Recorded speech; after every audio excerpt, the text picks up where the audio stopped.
Mysuru sandal soap ಅರ್ಪಿಸುವ ಸಂಚಾರಿ. Mysuru sandal soap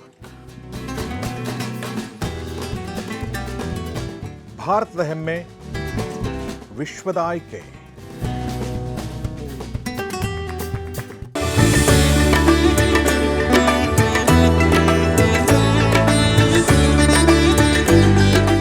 ವೀಕ್ಷಕರೇ ನಮಸ್ಕಾರ. ಭಾಗೀರಥಿ ಟ್ರಾವೆಲ್ಸ್ನ ಜೊತೆಗೆ ಇವತ್ತು 3ನೇ ದಿನ. ಖಂಡಿತವಾಗ್ಲೂ ಅಯೋಧ್ಯೆಯ ದರ್ಶನ ಆದ ನಂತರ ನಾವಿವತ್ತು ಹೋಗೋದು ಮಹಾಕುಂಭಮೇಳ ನಡೆದಿರುವಂತಹ ಪುಣ್ಯ ಸ್ಥಳಕ್ಕೆ. ಹೌದು, ಪ್ರಯಾಗ್ರಾಜ್ಗೆ ನಮ್ಮ ಪಯಣ ಇವತ್ತು ನಡೀತಾ ಇದೆ. ಎಲ್ಲರೂ ಕೂಡ ತುಂಬ ಉತ್ಸುಕರಾಗಿದ್ದಾರೆ, ಯಾಕಂದರೆ ಕುಂಭಮೇಳ ನಡೆದಿರುವಂತಹ ಸ್ಥಳವನ್ನು ಕಣ್ಣಾರೆ ನೋಡೋದಕ್ಕೆ, ಜೊತೆಗೆ ಅಲ್ಲಿ ಸ್ಥಳ ಹೇಗಿರುತ್ತೆ, ಆ ಸ್ಥಳದ ವಿಶೇಷತೆಗಳೇನು, ಅದೆಲ್ಲವನ್ನು ಕೂಡ ತಿಳಿಸ್ಕೊಡ್ತೀವಿ.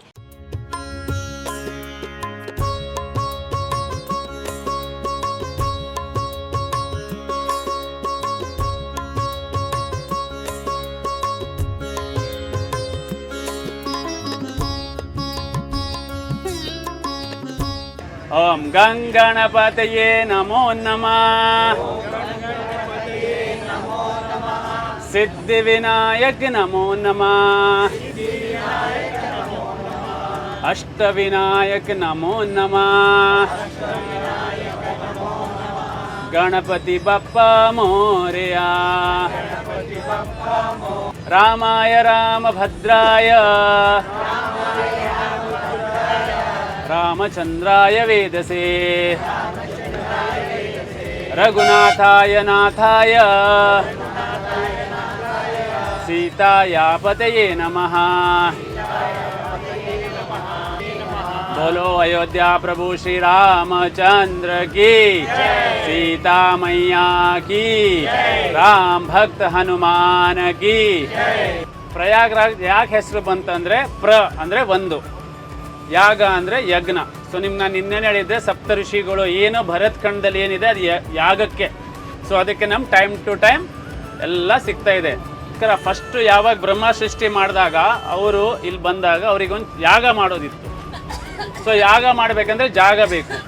ಜಾಗ ಬೇಕಂದ್ರೆ ಏನು CID ತನಿಖೆ ಮಾಡಬೇಕು ಅವರು. ಸೊ ಮಾಡಿದಾಗ ಈ ಕ್ಷೇತ್ರಕ್ಕೆ ಬಂದಾಗ ಇಲ್ಲಿ 3 ಸಂಗಮ ಆಗುತ್ತೆ, ಗಂಗಾ, ಯಮುನಾ, ಸರಸ್ವತಿ. ಸೊ ಅವ್ರು ಹೇಳಿದಾಗ ಇದೇ ಫೈನಲ್ ಮಾಡಿದ್ರು, ಇದು ಇಷ್ಟು ಚಲೋ ಜಾಗ ಮತ್ತು ಎಲ್ಲೂ ಇಲ್ಲ. ಸೊ ಅದಕ್ಕೆ ಏನು ಮಾಡ್ತಾರೆ ಅಂದರೆ, ಆವಾಗ ಧಾನ್ಯ ಇದೆಲ್ಲ ಸಿಗಲಿಲ್ಲ ಅವರಿಗೆ, ಅರ್ಜೆಂಟ್ ಮಾಡಬೇಕಿತ್ತು. ಸೊ ಅದು ಏನು ಮಾಡಿದೆ, ಈ 4 ಋತುಗೆ, ಒಂದಕ್ಕೆ ಕಟ್ಟಿಗೆ, ಒಂದಕ್ಕೆ ಹವಿಸ, ಒಂದಕ್ಕೆ ತುಪ್ಪ, ಒಂದಕ್ಕೆ ಎಳ್ಳು ಅಂತ ಹೇಳಿ 6 ಋತುಗಳನ್ನು ಅದಕ್ಕೆ ಇದು ಆಹುತಿ ಕೊಟ್ಟರು, ಅಂದರೆ ಸಮರ್ಪಣೆ. ಸೊ ಅದಕ್ಕೆ ನಿಮ್ಗೆ ಟೈಮ್ ಟು ಟೈಮ್ ಮಾವಿನ ಹಣ್ಣು ಸಿಗುತ್ತೆ ವಸಂತ ಋತುದಲ್ಲಿ. ಅದಕ್ಕೆ ನಾವು ಯುಗಾದಿ ಹಬ್ಬ ಮಾಡಿದಾಗ ಮಾವಿನ ಹಣ್ಣು ತಿನ್ನಬೇಕಂತ ಉಂಟು. 1% ಪ್ರೀತಿ ದೇವರಿಗೆ ಮಾಡಬೇಕು ನಾವು. ಸೊ ಏನಾಗುತ್ತೆ ಅಂದರೆ, ನಾವು ಲಾಸ್ಟ್ ಶ್ವಾಸ ಬಿಟ್ಟಾಗ ಒಂದು ನಿಮ್ಮ ಶಿವರೂಪನೋ ವಿಷ್ಣು ರೂಪನೋ ಕಾಣಿಸ್ತಾನೆ. ಇನ್ನೊಂದು ಕಡೆ ಮೋಹ ಅಂದರೆ ಒಂದು ಯೌವನ ಅಂದರೆ ಅಮೃತ, ಈ ಮೋಹಿನಿ ಕಾಣಿಸ್ತಾಳೆ. ಟೆಸ್ಟ್ ದೇವ್ರು ಲಾಸ್ಟಿಗೂ ಟೆಸ್ಟ್ ಮಾಡ್ತಾರಂತೆ. ಸೊ ಮೋಹಿನಿ ಗೊತ್ತುಂಟು, she is the beautiest of beautiest. Katrina Kaif ಅಲ್ಲ, ಐಶ್ವರ್ಯ ರಾಯ್ನೂ ಅಲ್ಲ. ಸೊ ಕಾಣಿಸ್ದಾಗ ನಮ್ಮದು ಆ ಧ್ಯಾನ ಇಲ್ಲಿ ಹೋದರೆ again we have to come to this world. ಅದೇ ನಮ್ಗೆ ದೇವ್ರು ಇದು ಮಾಡಿದ್ರೆ ನಮ್ಗೆ ಒಳ್ಳೆ ಕುಟುಂಬದಲ್ಲಿ ದೇವ್ರು ಹಾಕ್ತಾನೆ. ಟೈಮ್ ಟು ಟೈಮ್ ಊಟ, ಪ್ರಷ್ಟಾಂಗ ಭೋಜನ, ಪುರಾಣಗಳು, ಫಿಲಾಸಫರು, ಹೀಗೆ.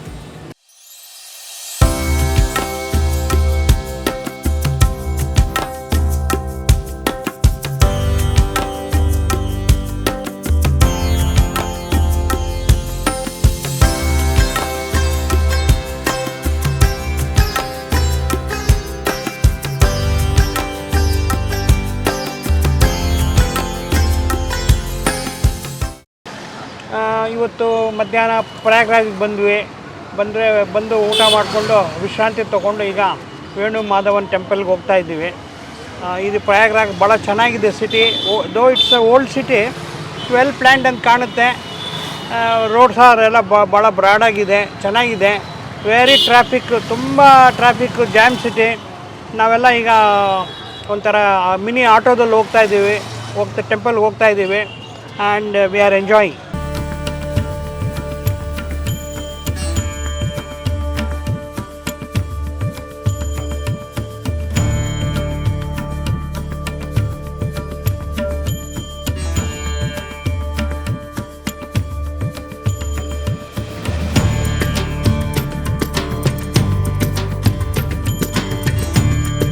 ದೇವಸ್ಥಾನಕ್ಕೆ ಹೋಗೋದಕ್ಕೆ ಮುಂಚೆನೇ ಅವರು ಯಾವ ದೇವರ ಮಹಿಮೆ ಏನು ಅಂತ ನಮ್ಮನ್ನು ಆಧ್ಯಾತ್ಮ ಲೋಕಕ್ಕೆ ಕೊಂಡೊಯ್ತಾರೆ.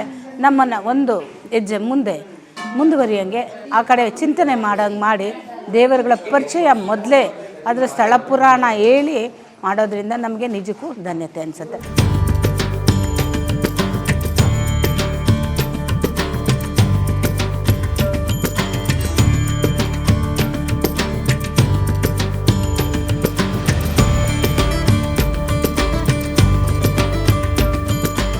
ಸೊ ನಾವಿಲ್ಲಿ ಪ್ರಯಾಗ್ರಾಜ್ ಕ್ಷೇತ್ರಕ್ಕೆ ಬಂದಿದ್ದಾರೆ.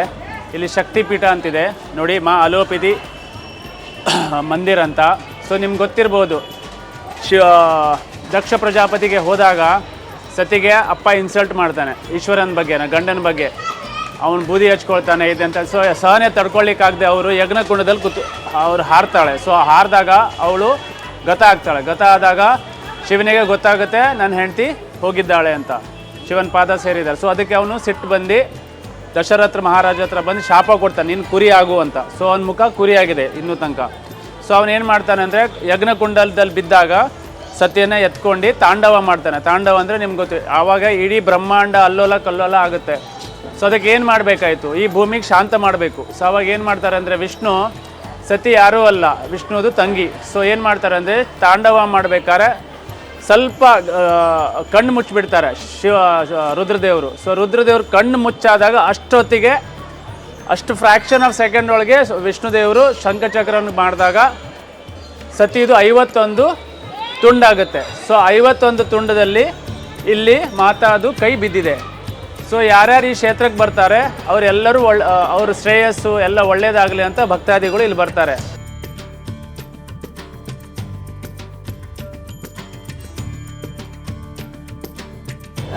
ಇವತ್ತು ಭಾಗೀರಥಿ ಟ್ರಾವೆಲ್ಸಿಂದ ಅಲೋಪಿ ಮಾತಾ ಮಂದಿರಕ್ಕೆ ಬಂದಿದ್ದೀವಿ. ಈ ಮಾತಾ ಏನು ವಿಶೇಷ ಅಂದರೆ ಇದು 54 ಶಕ್ತಿಪೀಠದಲ್ಲಿ ಒಂದಾದ ಶಕ್ತಿಪೀಠ.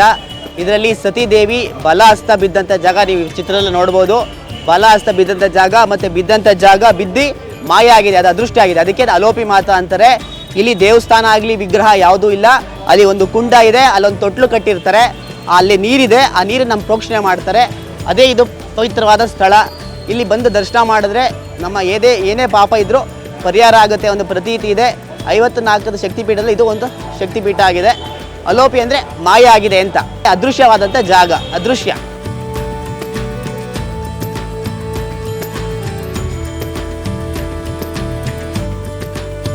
ಈ ಭಾಗೀರಥಿ ಟ್ರಾವೆಲ್ಸ್ ಅವರು ತುಂಬಾ ಚೆನ್ನಾಗಿ ನೋಡ್ಕೊತಿದ್ದಾರೆ. ನಾವು ಟ್ರಿಪ್ಗೆ ಹೋಗಬೇಕು ಅಂತಲೇ ಅನ್ನಿಸ್ತಾ ಇರಲಿಲ್ಲ. ಇವಾಗ ಈ ಥರ ಇದರಲ್ಲಿ ನೋಡಿ ನಾವು ನಡ್ಕೊತಾ ಇರೋದು ರೀತಿ ನೋಡಿ ನಮ್ಮ ಮಕ್ಕಳಿಗೂ ಸಹ ಹೋದರೆ ಇದೇ ಟ್ರಾವೆಲ್ಸ್ಗೆ ಹೋಗಿ ಅಂತ ಹೇಳ್ತಾ ಇದ್ದೀವಿ. ಅಷ್ಟು ಚೆನ್ನಾಗಿ ನೋಡ್ಕೊಂಡಿದ್ದಾರೆ. ಊಟದ ವ್ಯವಸ್ಥೆ ಅಂತೂ ತುಂಬ ಚೆನ್ನಾಗಿದೆ. ಕರ್ಕೊಂಡೋಗೋ ಜಾಗಗಳು ಅಷ್ಟೇ ಎಲ್ಲ ಚೆನ್ನಾಗಿ ತೋರಿಸ್ಕೊಂಡು ತುಂಬ ಯಾರು ಮಿಸ್ ಆಗ್ದಂಗೆ ನೋಡಿಕೊಂಡು ಮಕ್ಳ ಥರ ಕರ್ಕೊಂಬರ್ತಿದ್ದಾರೆ.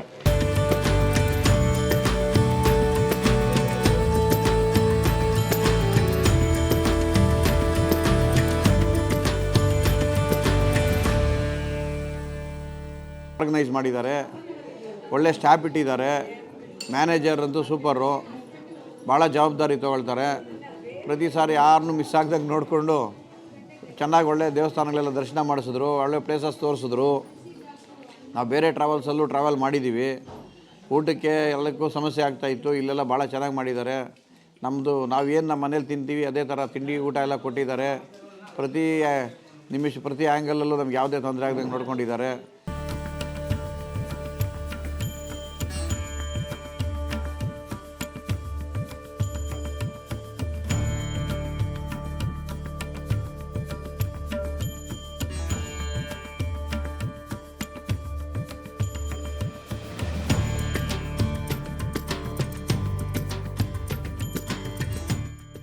ವೀಕ್ಷಕರೇ, ಇವತ್ತು 3ನೇ ದಿನ ನಾವು ಪ್ರಯಾಗ್ರಾಜ್ನಲ್ಲಿ ಅಲೌಕಿ ಮಾತಾ ಶಕ್ತಿಪೀಠ ಜೊತೆಗೆ ವೇಣಿ ಮಾಧವ ದೇವಸ್ಥಾನದ ಭೇಟಿಯನ್ನು ಮಾಡಿದ್ವಿ. ಇನ್ನು ನಾಳೆ 4ನೇ ದಿನ ನಾವು ಎಲ್ಲಿಗೆ ಪಯಣ ಬೆಳೆಸ್ತಾ ಇದ್ವಿ ಅಂತ ಹೇಳಿದ್ರೆ, ಖಂಡಿತವಾಗ್ಲೂ ಎಲ್ಲರೂ ಬಹಳಷ್ಟು ಕಾತುರತೆಯಿಂದ ಕಾಯ್ತಾ ಇರುವಂತಹ ಸ್ಥಳ ತ್ರಿವೇಣಿ ಸಂಗಮದಲ್ಲಿ. ಮುಖ್ಯವಾಗಿ ಅಲ್ಲಿ ಏನು ವಿಶೇಷತೆ ಇದೆ ಅಂತ ಹೇಳಿದ್ರೆ, ಗಂಗಾ, ಯಮುನಾ, ಸರಸ್ವತಿ ಈ 3 ನದಿಗಳು ಒಟ್ಟು ಸೇರುವಂತಹ ಸ್ಥಳ. ಮುಖ್ಯವಾಗಿ ಸರಸ್ವತಿ ಅಲ್ಲಿ ಗುಪ್ತಗಾಮಿನಿ ಆಗಿರ್ತಾಳೆ. ಯಾಕಂದರೆ ಗಂಗಾ ಮತ್ತು ಯಮುನಾ ನಮಗೆ ಕಾಣೋದಕ್ಕೆ ಸಿಗ್ತಾಳೆ, ಅದೇ ಸರಸ್ವತಿ ನಮ್ಗೆ ಕಾಣೋದಕ್ಕೆ ಸಿಗೋದಿಲ್ಲ. ಆದರೆ 3 ನದಿಗಳು ಒಟ್ಟಾಗುವ ಇರುವಂತಹ ತ್ರಿವೇಣಿ ಸಂಗಮ ಬಹಳಷ್ಟು ಸುಪ್ರಸಿದ್ಧ ಸ್ಥಳ ಆಗಿರುವಂತಹ ಈ ಒಂದು ಪ್ರಯಾಗ್ರಾಜ್ನಲ್ಲಿ ನಾವಲ್ಲಿಗೆ ಹೋಗ್ಲಿಕ್ಕಿದ್ದೀವಿ. ಆ್ಯಂಡ್ ಅದರಲ್ಲಿ ಮುಖ್ಯವಾಗಿ ಯಾವುದಾದ್ರು ಪಿತೃಕರ್ಮಗಳನ್ನು ಮಾಡಲಿಕ್ಕಿದ್ರೆ ಅಲ್ಲಿ ಅದನ್ನು ಮಾಡೋದಕ್ಕೆ ಸಾಧ್ಯ ಆಗುತ್ತೆ, ಸ್ನಾನ ಮಾಡೋದಕ್ಕೆ ಸಾಧ್ಯ ಆಗುತ್ತೆ. ಜೊತೆಗೆ ವೇಣಿದಾನ ಅಂತ ಹೇಳ್ತಾರೆ. ಅಂದರೆ ವೇಣಿದಾನ ಹೇಗೆ ಮಾಡ್ತಾರೆ ಅಂದರೆ ಗಂಡ ಹೆಂಡತಿಯ ಕೂದಲನ್ನು ಕಟ್ ಮಾಡಿ ಅದನ್ನು ನದಿಯಲ್ಲಿ ಬಿಡ್ತಾರಂತೆ. ಆ ಕಟ್ ಮಾಡಿದಂತಹ ಕೂದಲು ಏನಿದೆ ನೋಡಿ, ಅದು ನದಿಯಲ್ಲಿ ಮುಳುಗುತ್ತಂತೆ.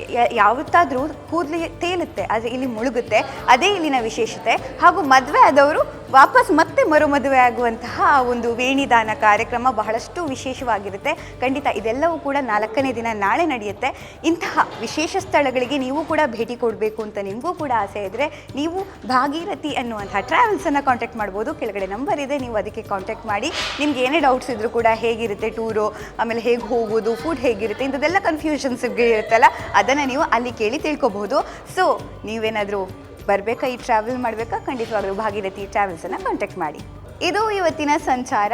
ನಾಳೆ 4ನೇ ದಿನ ನಮ್ಮ ಸಂಚಾರ ಹೋಗ್ತಾ ಇರುವಂಥದ್ದು ತ್ರಿವೇಣಿ ಸಂಗಮದ ಕಡೆಗೆ. ನಾಳೆ ಆ ಸ್ಥಳಕ್ಕೆ ನಮ್ಮ ಭೇಟಿ. ನೀವು ಕೂಡ ನಮ್ಮ ಜೊತೆ ಬನ್ನಿ.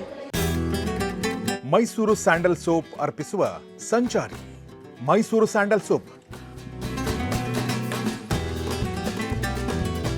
ಭಾರತದ ಹೆಮ್ಮೆ, ವಿಶ್ವದ ಆಯ್ಕೆ.